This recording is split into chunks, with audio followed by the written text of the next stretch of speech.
I am coming from Madurai. My name is V. Ramachandran. I am aged 78 years. I have been suffering from knee pain for the last 7 to 8 years. And I have been going only with some temporary treatments. And now I find it very difficult even to walk.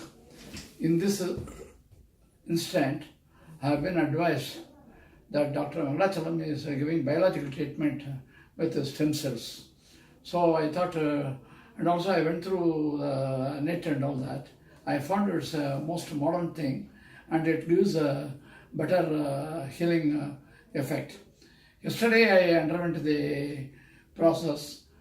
Today I am walking and I hope I will be all right in a week's or 10 days time, totally. So, which regions you underwent treatment, sir? What are they? First, you had treatment for which all areas? Knee, Okay. So, you have been suffering with knee pain for how long? more than 6 years. More than 6 years.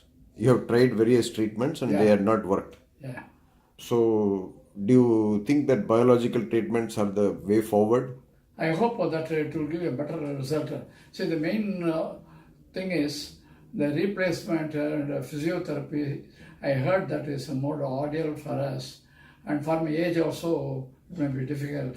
I was diffident about replacement, and this suggestion of a biological treatment is the most welcoming thing for me.